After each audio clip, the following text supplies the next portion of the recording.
Hi there, I'm Gary and welcome to my channel. Today I'm diving into the issue of the new tariffs being introduced by President Trump on goods entering the USA from China, from Canada and from Mexico. We'll be taking a look at everything from the short-term effects on prices to the long-term effects and implications for manufacturers, consumers and the broader economy. First of all, what exactly is a tariff? Well, a tariff is essentially a tax on imported goods.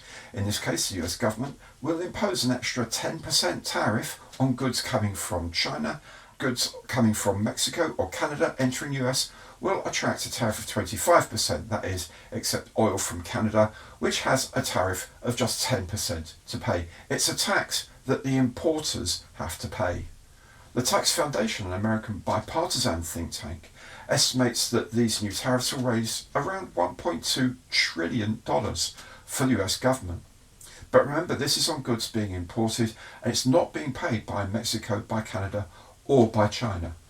The goal is usually to promote domestic products over more expensive imported products. But in this case, there's also some element of punishing these foreign governments for their alleged involvement in people and drug trafficking into the US.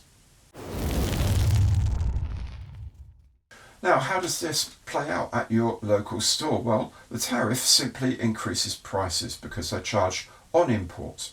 If you've seen my channel before, you'll know I do a lot of modelling of plastic kits. A lot of these come from China.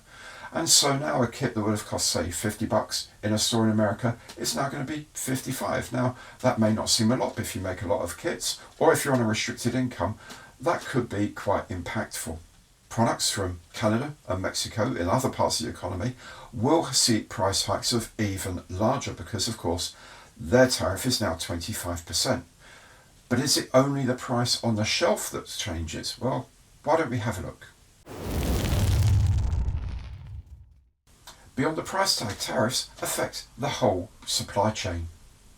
Overseas companies now face increased costs when shipping to the US, and US distributors may try to negotiate lower deals, but they may have to go for alternatives sourced from other countries instead.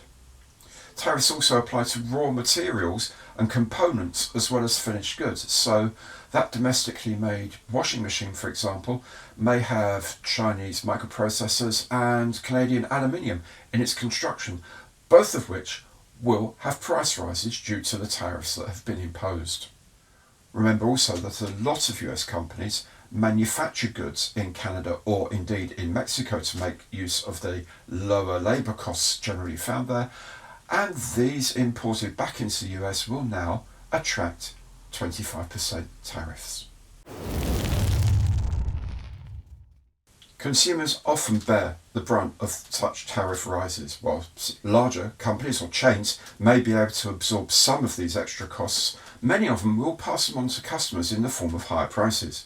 This could cause some shoppers to reconsider their purchases or cut back on new purchases altogether. Smaller retailers in particular may find that their generally smaller margins mean that they can't handle these goods anymore, and not able to charge higher prices, they may lose customers or indeed lose their businesses completely. In the long run, these tariffs could change the import map of the USA and have an effect on the economy at large. Increased prices on imported goods will tend to push inflation higher.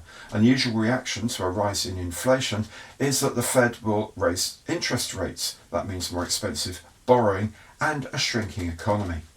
If tariffs stay in place or, as has happened in the past, are increased, then there may not be the immediate possibility of replacing these imported goods from the domestic industry base. And so maybe people will have to look to import from other countries. However, President Trump has already signalled that he's not averse to raising tariffs on goods from the European Union because they've been bad to him in the past. Are the UK and Japan also in the crosshairs in the future?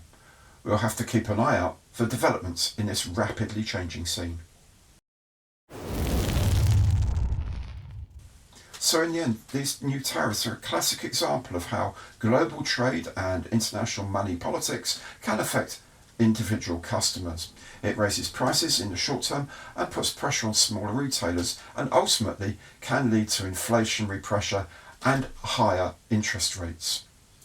Whether or not the tariffs are worth it depends on your perspective. Of course, do you want cheaper goods, or are you happy to pay more? Because there doesn't otherwise seem to be much of an upside for most people in USA from these tariff rises. Either way, the world of trade is always evolving, and these tariffs are another piece of the puzzle. Thanks very much for watching. Hope to see you again soon. Take good care now, and goodbye.